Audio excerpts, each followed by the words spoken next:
And so that's the golden rule. I feel like if it doesn't fit in your life, it won't be there very long. And so I think a lot of times when people get stuck where they can't get past the "I'm too busy" excuse, all right? And so where they're putting fitness off until later, what they really mean is I'm too busy to work out like I used to.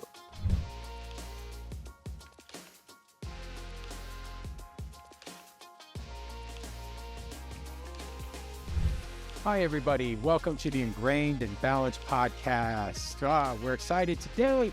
We've got another great interview in store. Let me give you a little information on our guest. His name is Chad Austin. Chad is a fitness trainer, but he's also a best-selling and award-winning author of a book series called Make Fitness a Priority.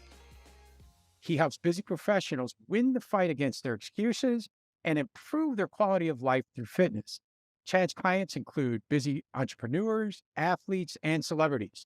Whether speaking in front of large groups or delivering live or virtual workshops, attendees will always walk away with a plan that they can actually use immediately. Wow, some interesting stuff. We're going to dive in. So without further ado, let's welcome our guest, Chad Austin. All right, great. Chad, how are you today? Great. Thanks for having me on. Thank you for taking the time out of your day. You're probably crazy busy. I get it. I get it. But we're fortunate enough to have you. And, before we jump on in, I just wanted to let you take the stage for a second and tell us a little bit about, why, what Priority Fitness is and your book series and what motivated you to even get into the fitness industry. Well, I started out actually as a PE teacher and a coach. So personal training actually became a second career for me, and it just turned out that it was a much better fit. And so I've been doing it for about 17 years now. So like I say, I've been in fitness for 20. Priority Fitness and my book series, Make Fitness a Priority, or Priority Fitness, I guess, was named after the book series. It really kind of came about as I evolved as a trainer. And so I found out early on in personal training, especially I worked at a big gym. And so I trained a lot of people. And when you train a lot of people, one pattern you realize right away is that people come to you fueled by short term motivation. And so there's something coming up they want results for, right? And what I learned right away is short-term motivation leads to short-term success. And that's not what I signed up for. I want to help people make fitness a long-term part of their life. And so everything about with make fitness a priority that kind of became about helping people get long-term success and how to get fitness to be a major part of their life. And there's lots of reasons that back that up and for why it's important. But that became what Priority Fitness was all about and what I do. And so it's basically now as I'm in my 18th year, I help people figure out how fitness fits in their life so they can improve their quality of life with fitness. Everybody's got their own story, what their excuse is, and why they don't make it a priority, right? So, what is your process in addressing that? Is there a standard like first interview, first questions you ask somebody about why isn't it a priority to you? How do you approach that? I have a formula that I kind of start with everybody. I think as we go through life, there's one thing I've found that is what caused us to fall off track, going through my understanding that so many of my clients, that have come in and out of my schedule where I've helped them get results and then they've gone on their own for a while and we've had a good plan. And then eventually they've come back because they've lost those results. And after trying to figure out for a while what was that maybe I could have done differently, I realized that really what gets people in people's way and causes us to fall off track is life's unexpected changes that happen along the way. So whether it's a good change or a bad change, big or small, we're really good at adapting to change when it comes to our family, our career, our faith, things like that. But fitness, we're terrible at adapting when it comes to fitness. And fitness always becomes the thing we're going to get to later. And so, really, what I do when I help people, so if someone is coming back to me after they've been gone, I tell them, we're not picking up where you left off. We're starting where you are now. And so I always start with two questions. And it's basically like hitting the fitness reset button, is the way I like to call it. But you're asking yourself, how does fitness fit in my life right now? And how much accountability do I need to get to be successful? And that's basically where we always start. Obviously, what we talk a lot about on this podcast is habits, habits, habits. And is there like a form or a template that you go by to get your people on a daily cycle? You know what I mean? As it relates to, it could be food all encompassing, whether it's the way they eat, the way what time of the day they work out, what is it that you start with incorporating habits into their routine? Well, it's got to be what fits in your life, and so that's the golden rule. I feel like if it doesn't fit in your life, it won't be there very long. And so I think a lot of times when people get stuck where they can't get past the "I'm too busy" excuse, all right, and so where they're putting fitness off until later, what they really mean is I'm too busy to work out like I used to. And so whenever we're ready to get in shape and our motivation is at its peak, we always think of the time when we were in the best shape, or maybe the last time we got great results. And whatever we did at that time, that is the bar. It's like whatever we did for our workouts, doing less than that is not enough or something we'll be ashamed of, and kind of goes the same way with everything else. And I have to teach people to throw that way of thinking out the window. Just because if your life's different now and what you do for fitness is going to be less, that doesn't mean it's less of a priority. All it means is it fits differently. And so I tell people fitness should be the vehicle that makes you better at everything. It's like when I take good care of myself, I'm sure you guys can easily back this up.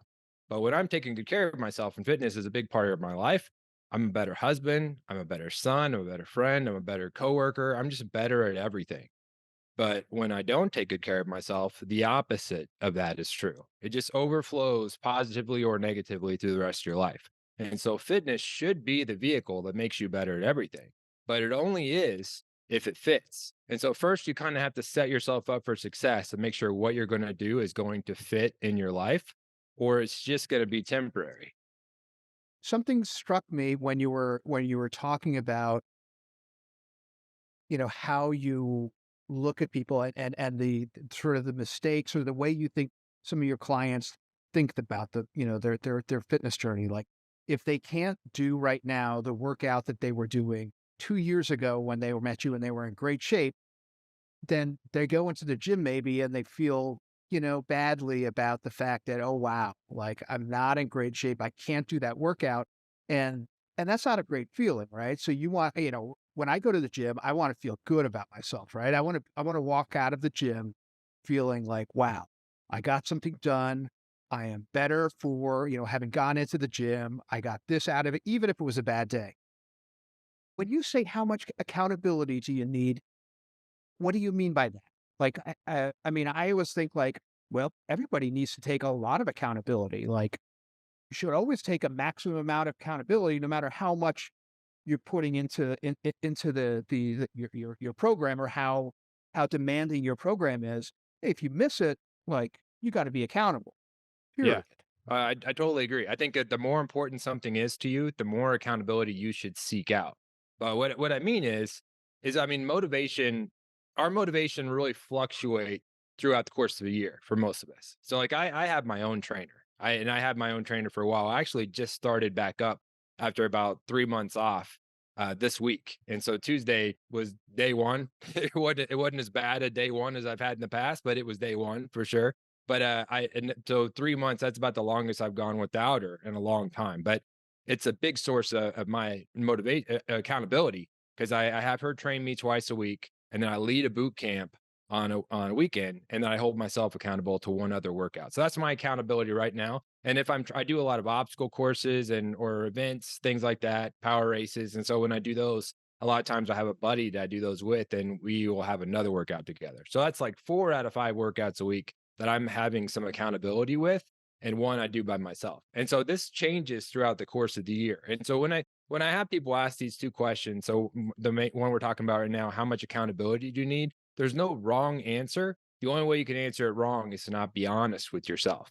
And so, but Yeah. So so when what you when you're talking about accountability, you're talking about accountability to someone else, right? Because that's okay. That's what I was missing there. Right. Okay. Yeah. Having accountability, if I had a room full of trainers, for instance, this is a good thing that when I have a new client, I always let them know how much accountability I have because everybody needs accountability, no matter who you are. Your motivation fluctuates. You're not always going to feel like working out. So, like, I'm honest with my clients, I tell them there's probably 3 months out of the year where I'm really in a workout zone and I'm feeling strong, I'm feeling energized, motivated. I can't wait till my next workout, and I love it. And there's probably another 3 months out of the year where I need my trainer standing over me, watching me doing every single rep, or else I may not do it. And then there's everything in between. And so accountability can be a personal trainer, it can be a class you go to with your friends, it can be a workout partner, but a lot, I mean, it's asking, being honest with yourself when you start. How much do I need right now to make sure I'm successful? What kind of accountability do I need right now to make sure I get it done? Can I hold myself accountable? Am I right there? Or do I need someone to do it with me? Gotcha. Okay, that makes a lot of sense. That's Makes a lot so of sense. interesting. I mean, I love that's why I love this show because we hear these different approaches and different angles on the why. We talked about this before. I think it's known the main reason, unfortunately, why a lot of people get into fitness or they start a diet, which I hate that word, is because of the vanity of it, right? They have their, class reunion coming up, or they're getting married, or they're going to a wedding, or it's bikini season, right? So they do this temporary thing to get to a certain point and then they fall off. They're not doing it for a better, more permanent reason to, change their lifestyle. So but I like that approach about accountability. That's a different take on it that I didn't think of. But I mean, I used to believe that when I had a personal trainer at certain points in my life, yeah, half of it was I was committed and I was paying. I mean, I was obligated. I better get in there. I didn't feel like going, right? But before I had the discipline later in life to do it because if I didn't, I know how I was going to feel. And it was going to end up making me feel like just a stressed out individual, and everybody around me was going to be affected by that. So, We have accountability in our lives. We put that accountability there in other areas of our lives all the time. We just don't think about it. So with our job, if we have something due on the week on Friday, if something happens, no matter what happens, we're going to make sure we have that done because we have to. We have work holds us accountable with our deadlines, with everything else. And we do the same kind of thing with our family. Where if something's important, and we have a one of our kids are is competing in a big match Friday, we're going to make sure we're there no matter what. We have accountability set up that we're going to make sure we do things and we get the stuff done that's important to us.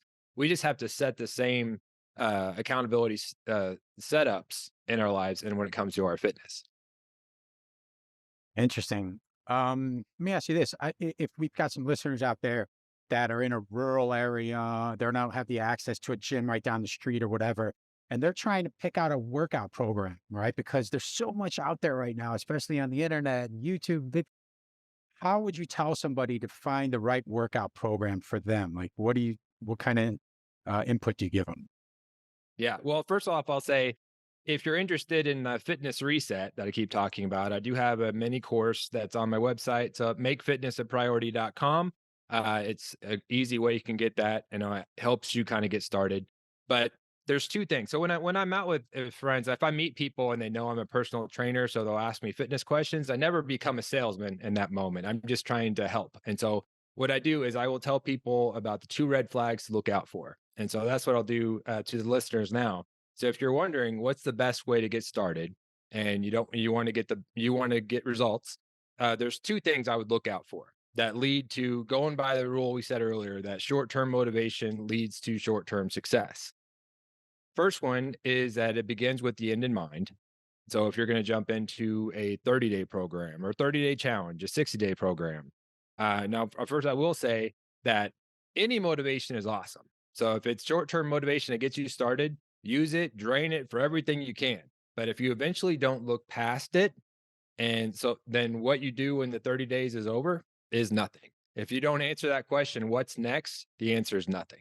And so if it's a 30-day program or 6-week program, and on the first day of the program, you know when the last day is, you're setting yourself up for temporary success. You need to look past it.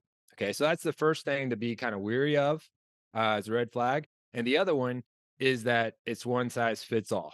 If everyone doing the program does the exact same thing, and it doesn't matter what your fitness level is, it doesn't matter what your lifestyle is, it doesn't matter what your goals are. If everyone doing the program is doing the exact same thing, and the goal is we're going to get as much results as possible in this time frame, then you're setting yourself up to failure because it may be the exact fit for a few people in the program, but it's not for everybody.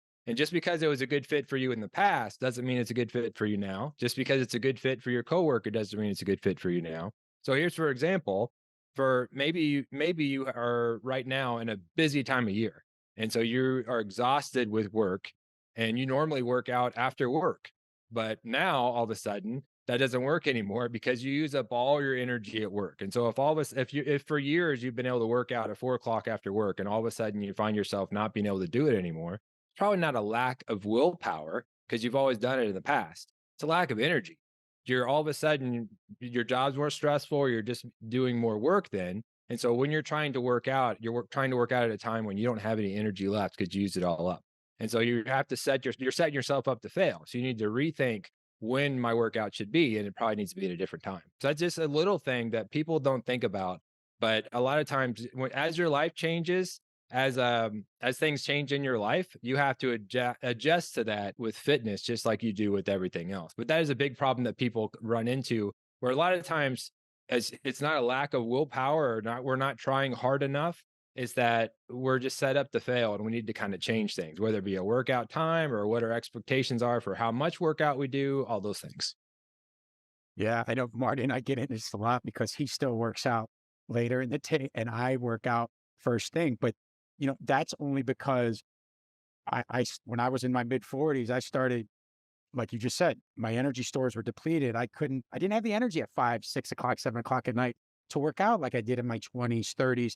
So I'm like, "Well, something has to change, and it took maybe I don't remember now. I've been doing it for a while, but maybe let's just say a month of changing my sleeping patterns, going to sleep earlier. I had to change what I was eating my last meal of the day so I could make sure I sleep more soundly earlier so I can get up at 5 a.m., 6 a.m. I get up at 5 a.m. every day now at like clockwork. I don't even need my alarm clock and I'm in the gym at 6. Done at 7, I get my meditation, I got my morning rituals, you know what I mean? And then, but that took a good month. There was no way I was going to do that in my 30s, my early 40s. But now if I tried to work out now at 5 o'clock or even 4 o'clock, no way. I'd get halfway through the workout done. So it's an adjustment. And it's like, I think what you just said, you have to acknowledge and realize where you're at, what's working, what's not working. And that changes as we get older. I look at Marty's wants to say something. Yeah, no, so what we're talking about right now and what you guys, and I know, Lonnie, I know that you are big on motivation. I know you are a big motivator. You have lots of, you got lots of energy. You've got I can hear it, and you're a great motivator. And Chad, I can hear the same thing from you, and motivation is a big piece of it. And to me, the key for me has always been like, there's a lot of times that I'm not motivated, but I'm a pretty disciplined person. So the workouts that I'm most proud of are not the workouts that I'm super motivated for. The workouts I'm most proud of are the workouts where I did not want to work out today. I did not feel like working out. I didn't want to. There was nothing about it. And I went in and I got it anyway. Did I get a great workout that day? Probably not. So I stick with discipline. Like, to me, I'm not always motivated, but I have a fair amount of discipline. So, and I feel like there's a lot of times where people come in and, like you said, they're super motivated. And I think of motivation almost like sugar. Like, you get, yeah, motivated. I'm going to get in there. I'm going to do like, and I think of discipline as more like, that's the protein. That's the stuff that that you can draw on that when you don't have the energy. So how can you convert, and you talked about accountability, and I feel like accountability is one of those ways where like you can almost increase the discipline or put in an exterior layer of discipline, right? For somebody who says, "Oh, you know what? I don't want to do it today, and I know if I don't want to do it, if I'm alone, maybe I'm not, but if I have a partner or if I have a trainer, that's where I'm going to get my discipline from." For those people, for whatever reason, that, that's not going to work. They don't run in a circle where they have a bunch of people, which is a shame that, they could work out with, or who keep them, that external motivation where they're talking about fitness and they're talking about what you do, or, and that maybe they don't have the access to a trainer or, the resources at this point for a trainer. how do you convert that motivation into discipline? How can they do that? It's a learned practice for one. So like I'm sure you could can testify that the every time you make yourself do that workout when you don't want to, it's easier to do it the next time. And so it's a learned behavior, and it's not some it's and it's again it's one of those things where we already do this with our job and with our family. We just don't do it with fitness. And so it's not something we think of. And so we don't think about plan B, plan C when obstacles come around or with fitness either, what like we do with our family. And but I would say it starts with your why, with why it's important to you. So when the going gets tough and you don't want to do something, you have to know why you're making the sacrifices. And the deeper you are on that, the better success you're going to have. And so I always start people. So for my goal setting, it's really simple. It's what you want, why you want it, how you're going to do it. And but it's very specific on each one. So what you want, I mean, our first answer is always vague. And so I always tell people it's what you want and then dig deeper, dig deeper. And then why do you want this? Dig deeper again. And the deeper you dig and past that vague answer that you first start with, the more fuel you're going to have. That why fuel is going to push you to get those workouts done when you don't want to. I mean, you're really, if we're honest with ourselves, we're maybe half the time we really want to work out, and the rest of the time we're doing it because we want the results. We want what the workout's going to give us. I mean, there's really not that many people that just love to work out. I mean, and when you do, just take it for all it's worth because it probably won't last forever. And get everything you can out of those workouts when you really want to. That's what I always tell people. And I mean, that was just the same for me in sports. You know, I didn't always love to practice, but I knew what I was trying to do. So, but I have a few examples on this, but I always have people. So someone that's was when she wanted to lose weight, and when I really pressed on her, why do you want to lose weight? And so the vague answers were, well, it makes me feel better about myself, give me more confidence. And so I dug deeper, and she finally gave me this story about how every year she would go on a float trip with their girlfriends, and with their girlfriends she's had since high school, and she always went on this float trip, and she realized that it was always a tough weekend. It was a great weekend because she got to see her friends, but she was also really self-conscious. And she when she looked through all her pictures, she was always the one that took the pictures because she didn't want to be in the pictures standing next to her friends in swimsuits. And so she wanted to be in those pictures. And so she wanted to be able to feel comfortable enough about herself to enjoy it a little bit more and be comfortable in her body in those. And that's a big resolution. If you dig deep enough to understand that why, that's so much more powerful than I want to feel more confident when my swimsuit. That's a much bigger reason. And so when you have that workout you don't want to do, you have all the more motivation to do the sacrifice or to get up or to not hit snooze or to not go through the drive through, whatever it is that's going to be a sacrifice that day. The more you dig deep on that answer, the more you're going to be able to overcome those obstacles and those hard workouts that you don't want to do. So you're trying to get to their authentic reason. And once people are honest, authentic with you and with themselves about, hey, why am I doing this? You feel like you have a much higher rate of success. Absolutely. Yeah. Okay. I like that. That makes a ton of sense. What do you think your answer is if I ask you why when you'd have those workouts that are tough?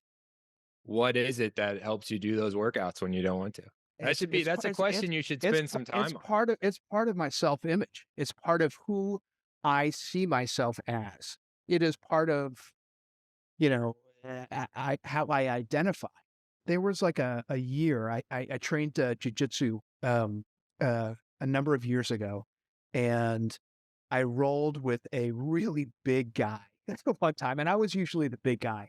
I was what my jujitsu instructor called like your typical American brute, and he was like, I don't mean that as a cut down. He's like, that's a compliment, But I was that guy in jujitsu, but I was rolling with somebody who was 60, 70 pounds heavier than me, and he wanted to go one way, and I didn't want to go that way, and so I resisted, and eventually my tendon tore in my knee.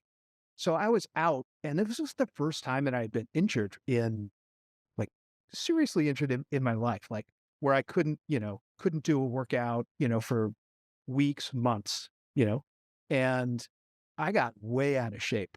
I gained like probably could 20 pounds. I ended some nights with beer and ice cream, and so I fell off the wagon. And once I got back, my wife at the time got me a training package with a trainer who I really, hooked up on with.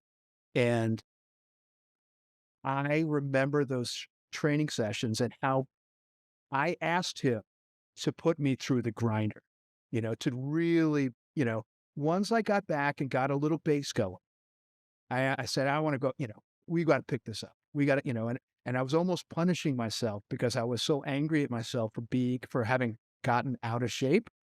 And I don't want to ever go back there.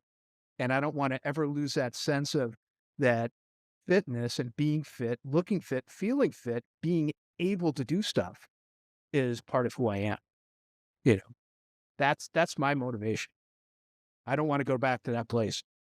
That's great. That's a great answer. I mean, that's a great experience. It seems like you've just turned in such a positive motivator for you to always remember when. I mean, it sounds like you go back to that a lot when the workouts come up. You don't want to do. So I'm to go back a little bit more of a turn on the questions you asked earlier about the tough workouts. I'm an avid obstacle course racer, and I have been for I think about the time I became a trainer. I think I fell in love with it, and I think the reason I did. So my first book is "Make Fitness a Priority: How to Win the Fight Against Your Excuses," and it became a second book, and then a third book, and then a whole fitness community and book series. But I think I realized that all an excuse is just an obstacle you haven't overcome yet. And like in any sentence, I learned you can take the word excuse out and put obstacle in, or vice versa. It means the exact same thing. And so comes to another thing where in our family and our career and everything outside of fitness, we're good at pivoting and adjusting. We're not when it comes to fitness. And so, but and I always tell some of my clients that my best workouts sometimes are the ones where I've just had to take plan A throw out the window and adjust on the fly. And that happens all the time. And so, but every just like I said, every obstacle that you have to just like they say, you find a way. I mean, when you come up to an obstacle, you basically have two choices: either you can overcome the obstacle, or the obstacle can overcome you. It's that simple. There's always a way, and that's what it is with every excuse that pops up. And so I call these in the fitness world, I call these donuts. And so the curveballs that you can't see coming, basically. And so with everybody's history, whenever we're restarting, we kind of know the obstacles that are going to come up because our track history tells us. And so we can plan for those. But there's still going to be curveballs that you can't plan for, just the uncontrollables, right?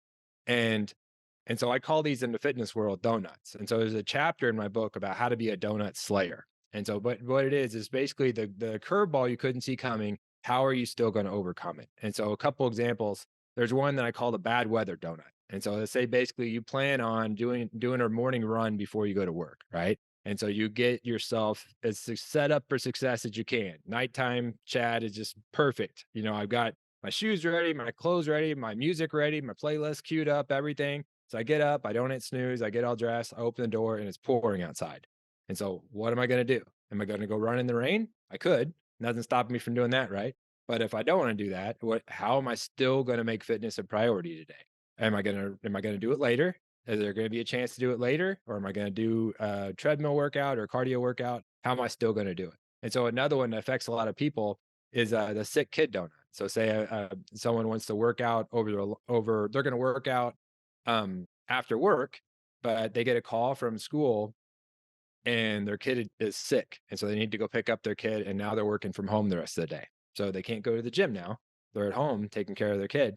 How are they still going to get their workout in? And there's a million of these. And so, but this kind of scenario comes up at work and with their family all the time. And we always are so good. Plan B, plan C, plan D. We don't think about that when it comes to our health and fitness, where it's, oh, we can't do it today. We'll have to do it next time. But there's always a way.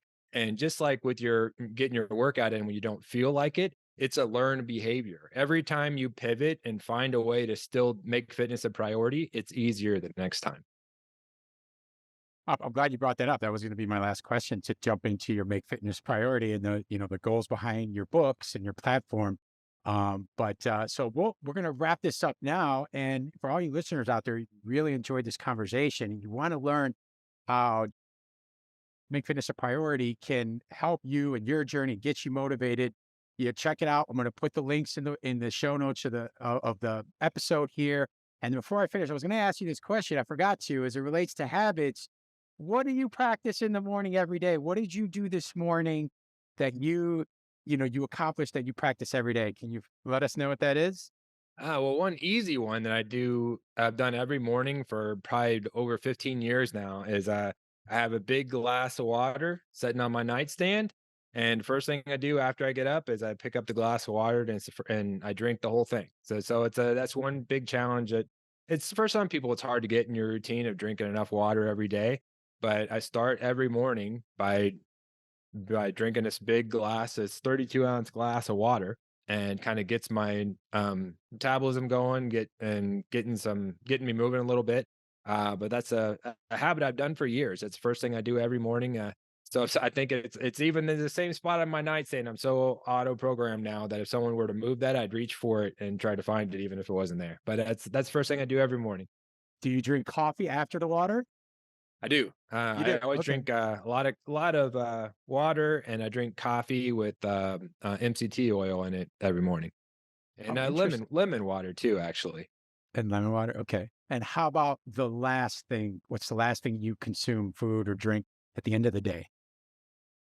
It's probably also water most of the time, but yeah, probably. But that is a good one because it's like you know, kind of getting yourself or so a good morning habit that I have is the water, but getting yourself started on the right foot. But I think another one that people have trouble with is unpacking things or getting to sleep without having everything on their mind and everything. And so like at the end of the day, I like to have kind of an accomplished list. And so it's easy. I used to have a really bad habit of already thinking about my to-do list for the next day. And so then it would kind of affect my sleep. And so instead of doing that, I don't do that until the next day, but I'll have an accomplished list of things I accomplished today. So kind of celebrating my wins one more time before I go to sleep. So I go to sleep on a positive note. I really like that. I really like that. Well, Marty, do you have anything else? Yeah, no, I love this. I love this discussion. I loved hearing about sort of the psychology and especially that where you talked about like getting to the authentic reason that you want to go on this journey, right? So why do you really want to work out? So that's a great question. And I think, we could all even with my answer, there's probably more layers to it. So, yeah, I think that's good stuff. That's definitely gonna be a takeaway from me, and the glass of water, I think I'm gonna try to adopt that. We'll see how long I can keep that going, but that's a good one. Like, Nice. almost none of us get enough water, right? So, Right, right, right. Yeah. Well, Chad, can't thank you enough. Again, folks, if you really enjoyed this conversation, make sure you hit subscribe, share this, reach out to Chad. I'm going to have all of his links in the bio or in the show notes on this episode. So, with that said, Chad, we'll sign off here. Again, really appreciate it, and I'll be in touch soon. Okay, bud. All right. Thanks a lot. All right, buddy. Thank thanks, you. Chad. Take care, everybody.